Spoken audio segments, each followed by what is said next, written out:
to heat up your frozen dinners, grab your TV tray, and settle in for another episode of the Plus Platoon, your podcast for all things Disney Plus, brought to you by Disney Plus fans. Watch along with us every week as we cover all the new, the old, the good, and the bad on Disney Plus. So put down that remote, don't touch that dial, and welcome your fabulous Plus Platoon host. Hey everyone, welcome to the Plus Platoon. We're a Disney Plus fan podcast that gives honest, spoiler-filled reviews of movies and shows on Disney Plus. We'll look at new releases, coming attractions, and we'll even go back into the vault to revisit some of the classic Disney that's on the platform. Make sure you're subscribed and you will never miss a moment. I'm going to bring in Kate. Kate, good to see you this evening. I'm so excited for this episode. I'm dreading this episode. I'm so excited for this episode. I can't believe we're doing this episode. And next we've got wow, okay, apparently we have Kate and Kate with us. So Pete, how you doing this evening? I can't top that, but I brought my little Pascal who's going to join me for the episode, so he's going to sit right here on the mic.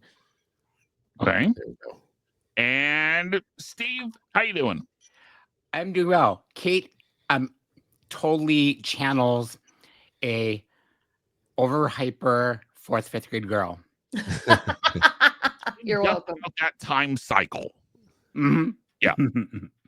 So, guys, if you're not already, please like, subscribe, share. We've got some fun shows coming up, and hope you want to be a part of them. So, this week, it is the 15th anniversary of Tangled, which, I mean, even she was around for it. That's just rude.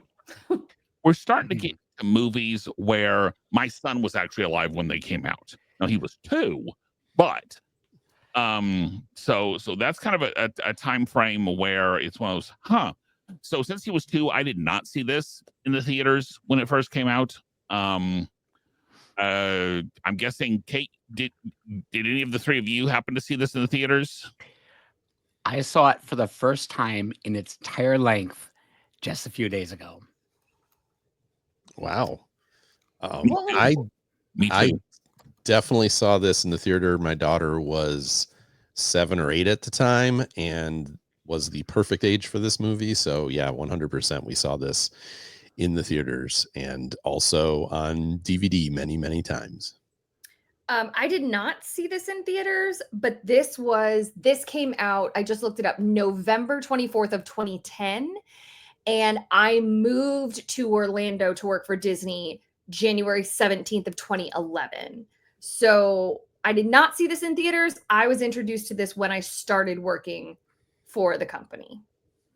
Okay, that's fair. So tell us the story of Rapunzel with her the guy who kidnapped her mother, Gothel. We've got Flynn Rider, who is the main male character. I can't call him the hero or the good guy. I just can't. But the main male character who's a thief. You've got Pascal, as Pete said, the little chameleon. You've got Maximus, who is the horse from the guards. You've got Brad Garrett and his army of knights who say knee, for lack of a better term. And so Stabbington Brothers. Yes, and the Stabbington Brothers. My first question for you is this. Was the story strong enough for a feature movie? Movie is, I believe, it's almost 2 hours long from what I remember. Yeah, an hour. Okay, it's an hour 40, so it's longer than the typical Disney animated movie. But is the story strong enough for a featured movie? As the defender of the faith, Kate gets to go last.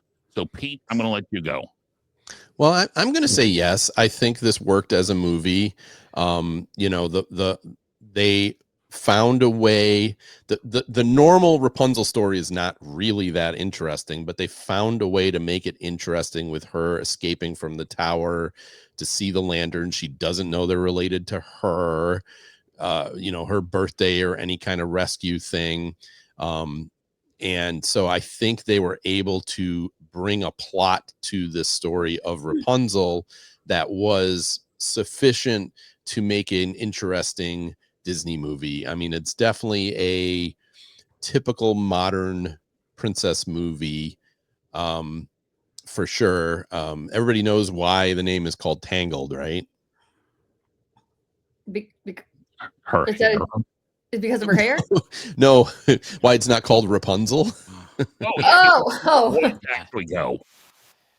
no. Why is it not called Rapunzel? Before this was The Princess and the Frog, and The Princess and the Frog bombed, and a lot of the reason they think The Princess and the Frog bombed is because it was called The Princess and the Frog. So they changed the name of this movie, which was going to be Rapunzel, to Tangled, and subsequently That was a smart move. also the reason we have Frozen instead of the Snow Queen or whatever you would have called it. But yeah, so they kind of didn't market it as necessarily just a princess movie, but it's definitely the traditional princess movie, kind of, again, with a little more, if you go back to the early ones where they were more damsels in distress, the character itself has more of their own, what do you call it, their own ambition and sense of purpose and everything. But what about you, Steve? What do you think? I agree. I feel like it held my interest. I mean, I actually didn't fall asleep because I've watched it. Tried to watch it before when I was dead tired, and just couldn't stay awake. And I like that you're mentioning the princess thing of when Flynn Rider was doing his smolder thing, it was having no effect, which I found totally hilarious. He's putting on the charm, and she's like, "What?" Yeah. So it was enjoyable. It was definitely not the quality of direct to do VCR quality. I know that dates myself. Yeah. Direct to tape. Yeah. Yeah, direct to tape.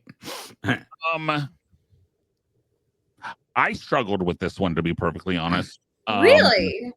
It got long. There would have been an easy 10 minutes they could have cut. Just with her being from the chase scenes, could have cut some.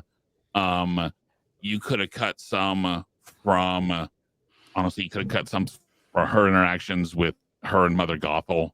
I mean, just got, especially the reprise, and we'll get to the music here in a little bit, but especially the reprise of the Rapunzel Knows Best song. Yeah. So, I mean, for a feature movie, yes, I think there was a strong enough story. For a 100-minute feature movie, I'm not so sure. I think this would have been a stronger movie at 80 minutes instead of 100 for me. But okay, so Kate, tell me why I'm wrong. No, I don't think you're wrong. I do think that there are parts that could be shortened and tightened up. However, this is absolutely a strong enough story for a feature movie. The music is great. I love a good movie when the main characters aren't what holds the movie, that the side characters and the rest of the cast also amplify it. And I feel like that is very prevalent in this. I just use the word prevalent, you guys. Maybe sound really Nice. smart. This for a long time was the movie that I would fall asleep to. So Steve, it also doesn't, when you're like, I watched it when I was dead tired. I was like, yeah, this is a good one because it puts you to sleep and you don't have to worry about like waking up to like really, really bad, scary things. And I think Mother Gothel is a fabulous villain. She's terrifying in the same type of way. Like the part when there are just so many subtle things in this movie that are so good. Like the part when she's talking, oh God, what's she saying? She says something and she's looking at Rapunzel, but she's not actually looking at Rapunzel. She's looking at Rapunzel's hair. And she says something like, I would do anything for you. I can't remember the exact line. Mhm. Yeah.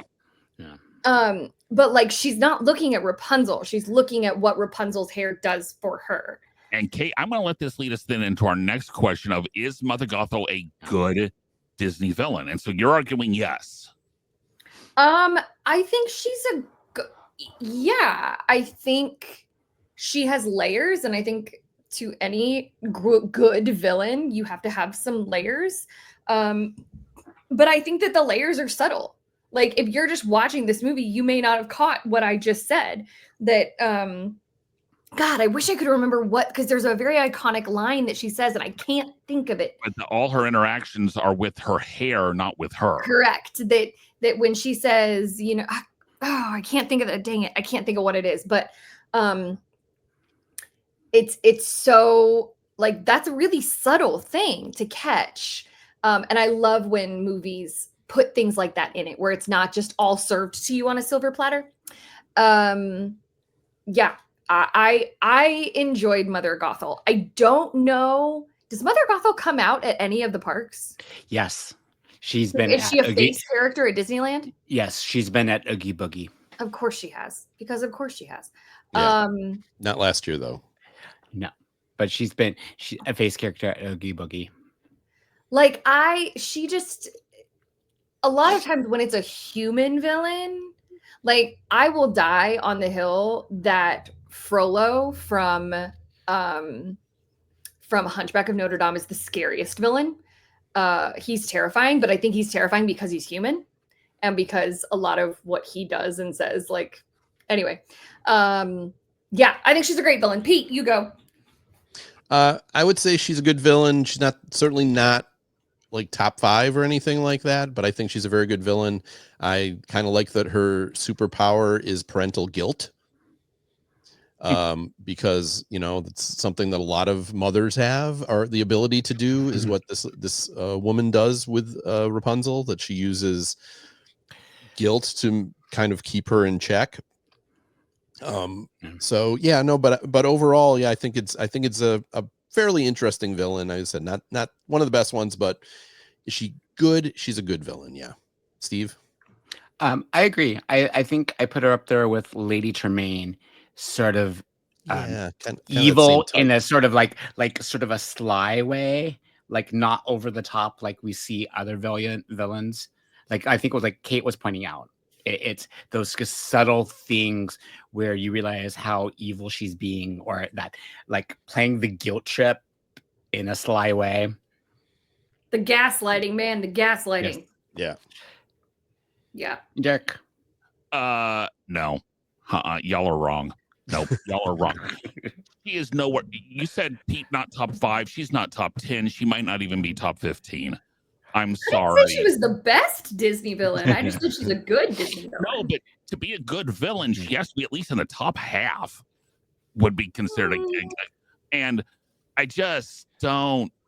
I'm sorry. The guilt. She's a bus ticket would have solved all of this. I'm sorry. What little girl hasn't ever tried to cut her own hair? And I did. So I mean, I'm not exactly one to talk at the moment, but it's just the whole why she holds her, and that so the plot hole in this movie for you is that why didn't Rapunzel ever cut her own hair? No, the plot hole is why. Well, I also think this all could have been solved the other direction if she lied to her about when her birthday was. Well, I always thought that too. Oh, yeah. Right? But no, Mother Gothel, yes, she is. She's got some good lines. The song's okay, but she's not. If I think of a Disney villain, she does not come to mind at all. really? No, You can't. I mean, I can't put her up there with Captain Hook and Maleficent and the. No, yeah. I can't put her up there with those. Scar. Ursula beats her. Oh, I mean, we could go on with a list of. But they're different. But everyone that you named, for the most part, it's different to me, because Mother Gothel, like Ursula, is an octopus. Like she oozes evil, and like Maleficent, like when you look at them, you're like, oh, that's definitely the villain. Whereas Mother Gothel is almost more of a Hans from Frozen type of villain, where it's not Wait, Hans is the bad guy? And see, I would argue, Kate, no. I mean, Mother Gothel, they make very obvious that she is the villain from the very beginning. See, I disagree. It is obvious that her holding her hostage and not wanting her to leave. Yeah, she kidnaps her at the beginning of the movie as a child. Oh, well, yeah. Pretty bad. Yeah, but it's I don't know. Apparently kidnapping's not enough to make a villain in Kate's world. So but it's I don't know. See, my argument would be, I mean, Derek's argument is she's not even top half villain, and I would agree with that, but I don't think that makes her a bad villain. I just said she's not a great villain. Yeah. You know, there's a lot of I agree with you there, Derek. There's a lot of better villains in the Disney canon. I don't know who I would put below her. Wow. So you gave her a grade. Which grade would you give her? Like, I give Ursula like an A, like strong A. I'd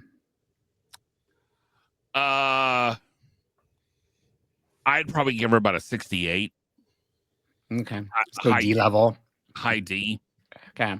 Yeah. I was gonna say she's a B- villain. I give her a C level. Yeah. I give her a C. I was gonna say C+, B-. And see, I'm definitely not in a transfer grade. So so now Pete brought up an interesting point on this one. I'm going to kind of let him take point on this, and let our resident musical theater expert, like her degree is literally in that, go last on this one and tell us why she thinks we're all wrong. But Pete, why are you questioning if Tangled is a musical?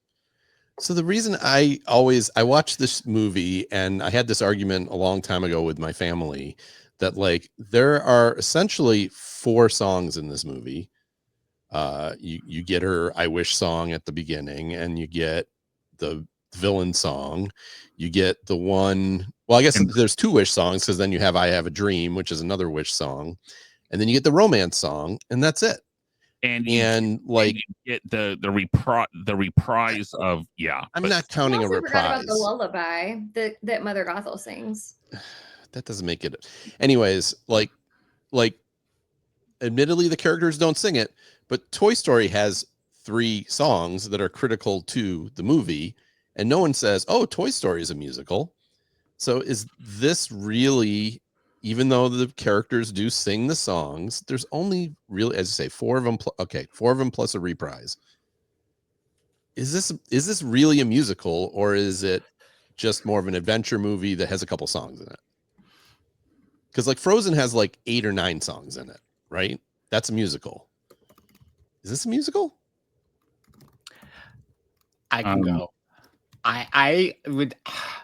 To me, a musical has to have songs that advance the plot. That's what I view as a musical, and I've seen lots of musicals.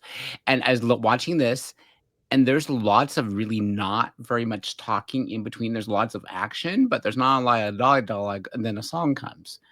So I question it. But the more I thought about this, because I asked people today at work, I'm going to say no, it's not a musical.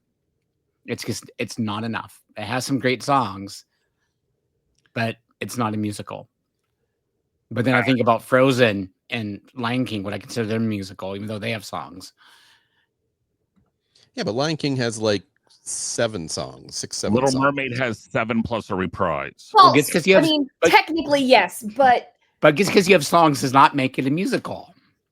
I'm using Little Mermaid in my rebuttal, so go ahead. Okay. I'm curious what Kate has to say, because she's the major, but especially because I'm sitting here looking at the list of the Little Mermaid songs. Okay, you've got Fathoms Below. Yes, it's the intro song, which hardly counts. But it's an intro song.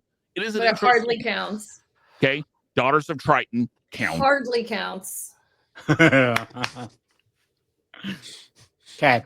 So if neither of those count, then Circle of Life doesn't count because they're about the same length. No, that's not true. Because Circle of Life. No. Fathoms Below was 1:41. Right, that's the one they're on the boat and they're like singing on the boat and everything, and then it goes under the yeah. I'm really curious what Kate's going to say. I mean, I want to know. Kate, do you want me to tell you how it's not a musical first, or do you just want to tell us? Well, because you don't really get much as he's going. Musical songs should. Well, it depends on. Okay, it really depends on the time frame. If you're looking at Rodgers and Hammerstein, they really don't move the plot along that much. But, it's not. It tried to be a musical. It really tried to be a musical, but there's not enough music. There's not. And aren't two of the songs in like the first 10 minutes? So then Yeah. Okay. Not the first 10 minutes because it takes 10 minutes until she's kidnapped. Because I actually looked at the time. okay. But yes, that like two of the songs are like back to like you've got you've got the morning wake up, when will my life begin? Where Will My Life Begins, like right at the beginning, and then Mother Gothel's like song is right after that, and then the rest of the movie there's two songs. Well, and then the Snuggly Duckling song's like 10 minutes later. Yeah. So that's 3 songs in 30 minutes, and it's an hour 40 movie. That does it has a musical interlude, but that is not a full musical. Musical needs to have a song after the romance song. Yes, you had your 10:30 song, but you got to have some kind of a finale song. You got to have some kind of a song between Snuggly Duckling and I Have Seen the Light. You got to have more music. Back to the Future has 4 songs in it also. Yes, it does. Is that considered a musical? Kate? Oh boy, Kate. Go Kate. Go Kate. I'm ready, Kate. Bring it. You've changed my mind. It's not a musical. Oh no, defend it. Oh. Come on. So, in my opinion, I don't think that you could put this show on a stage without more songs and call it a musical. However, the songs that are in this movie push the storyline forward. So the songs that do happen with When Will My Life Begin, Mother's Nose Dress, I've Got a Dream, and I See the Light. Those are the 4 main songs. All of those are intricate to the story.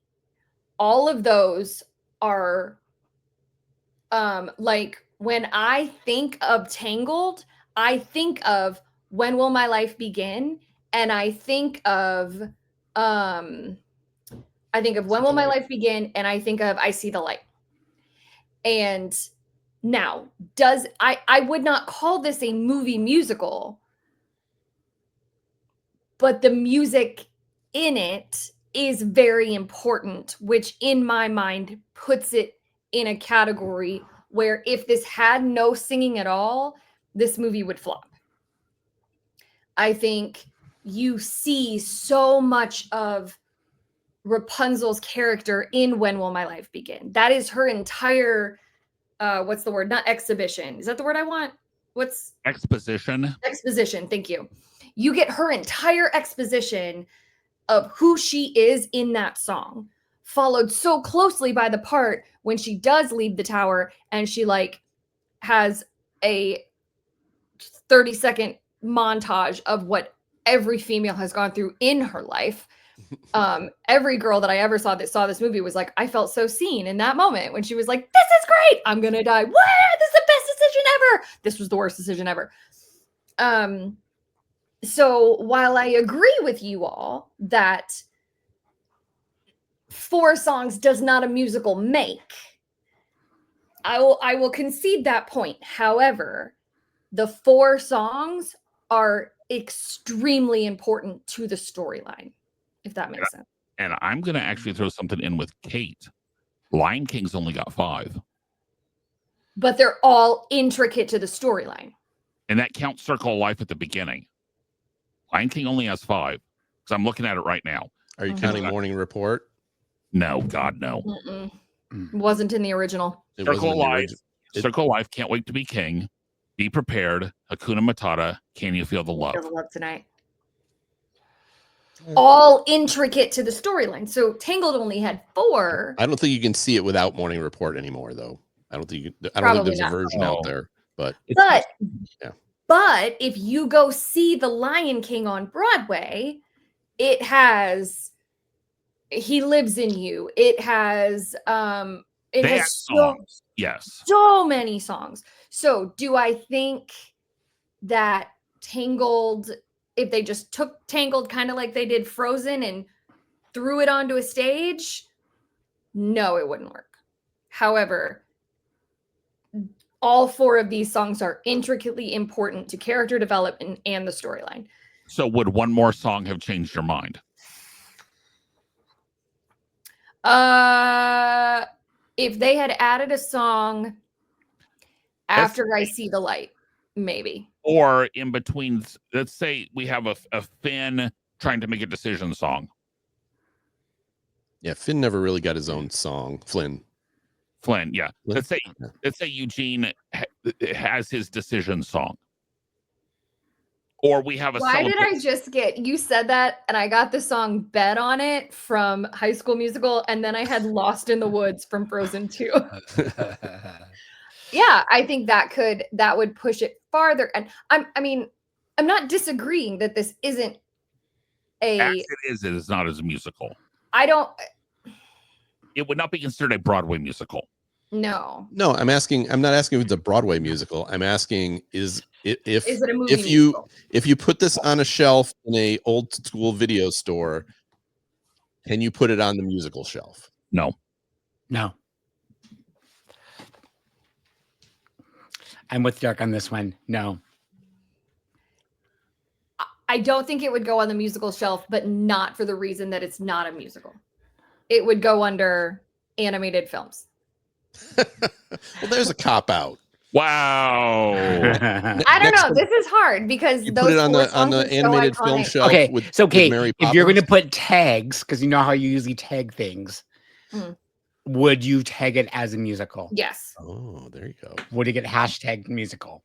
Yes. It's one of the few ones I would not. I would not put it under a musical category, but I would tag it as a musical. How many songs And I did would not. Princess and the Frog have? 6? It had the Down in New Orleans, Okay. Almost There, the Mama Odie song, the Evangeline song, 1, 2, The other 3, Ray 4, song. 5, Dr. 6, Facilier song, 7. 6, It's got 7. 6 or 7. 8. This says 8. So Okay. That one to me is definitely a musical. I brought this up because I do think it can be argued either way. The 4 songs that are in this movie are songs from a musical. There's no doubt about that. I mean, I made the comparison to Toy Story. okay. But the songs in Toy Story are Not. background songs that are being played to give you the emotion, So, whereas in this movie there's songs being sung by the characters, which is what you expect from a musical. But so as I said, I'm not trying to be wishy-washy here. I lean towards more it's not a musical, but I can see the argument either way because these are musical songs in this movie. The problem is there's Gothel one that I know I've heard before.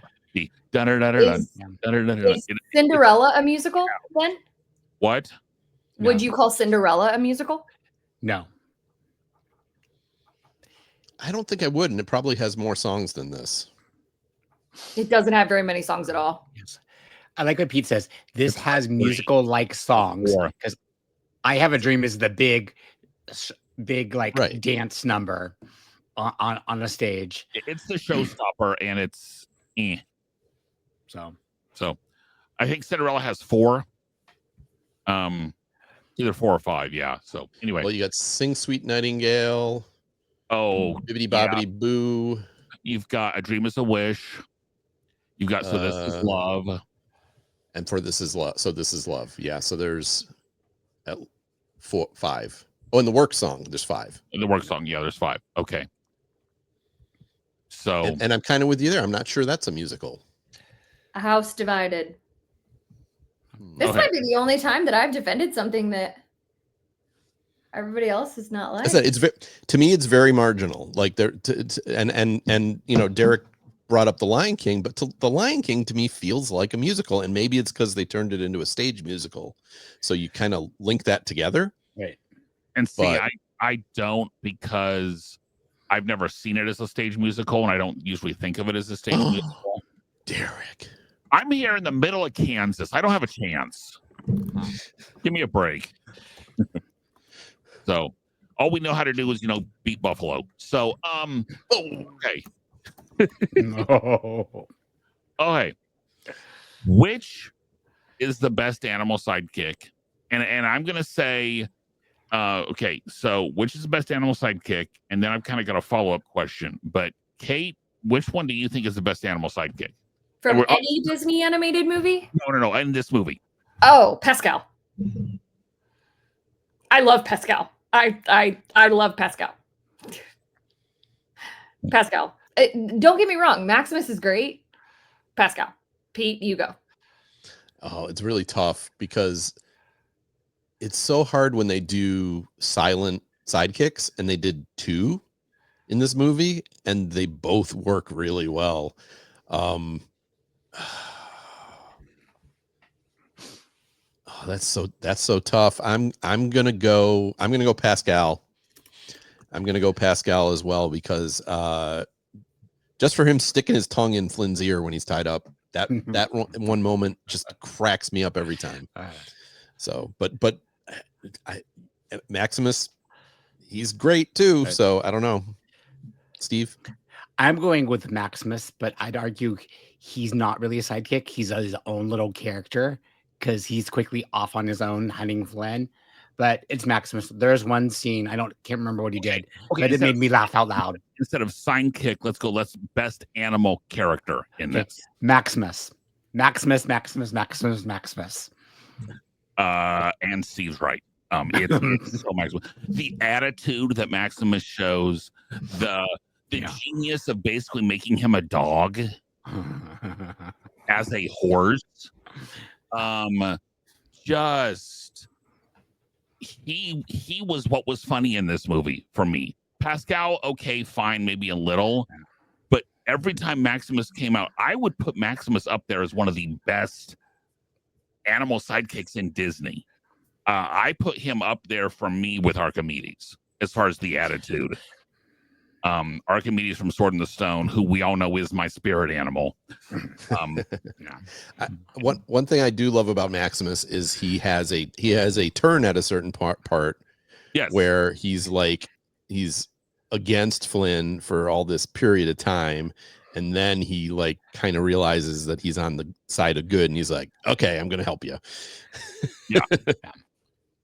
And how you don't realize that until you don't actually see the turn. Right. It's when he gets captured, it's one of those, which makes you wonder where Maximus was during the betrayal scene. Because Maximus had to have seen it somewhere. So, okay. So, as we always do, we do cups of pixie dust out of 5. What are we giving Tangled? Kate? 4. Easy. Yeah, I'm with Kate. This is an easy 4 to me. It's definitely one that I don't tire of watching. A 3 for me. A strong 3.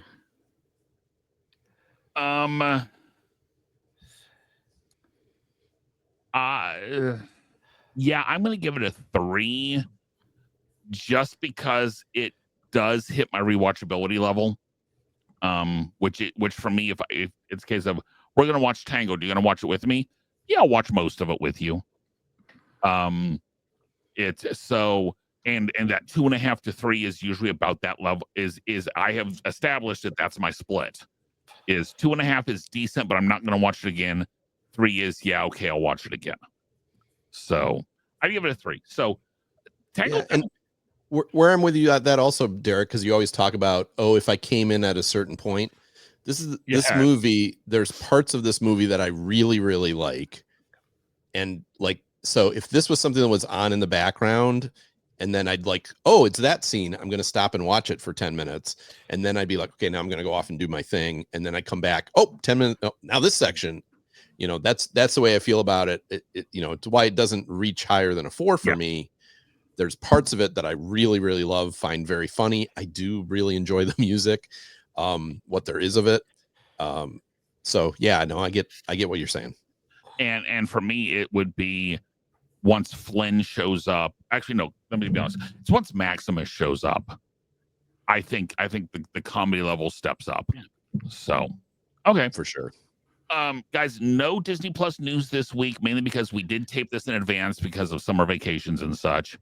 Next week, we're going to go even further back. We're going to watch Sleeping Beauty, which is a movie I can't believe we haven't actually watched yet.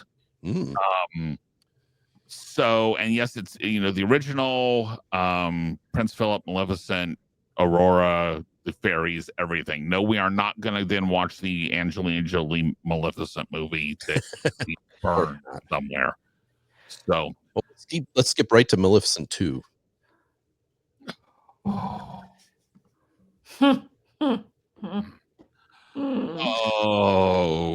in related news, we're looking for a new co-host. I've actually not seen either of the live action Maleficent movies. I've seen just enough to go no. But guys, if you do have suggestions, we've got August, September coming up, and so please send us an email at plusplatoon@gmail.com. Message us on Facebook, Twitter, Instagram, YouTube, anywhere. We have new episodes come out every Thursday on YouTube and all the major podcasting services. For Kate, Pete, and Steve, Gina in the background, we will see everyone next week. Bye, guys. Bye. Bye.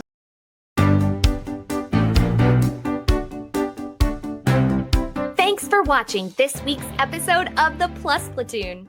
Be sure to subscribe to the Plus Platoon podcast to keep getting great content each week. Then head over to Apple Podcast and leave those 5-star reviews as they help make the Plus Platoon visible to even more Disney Plus fans. Also, go to YouTube and like and subscribe to the Plus Platoon channel, where you can watch all future episodes live.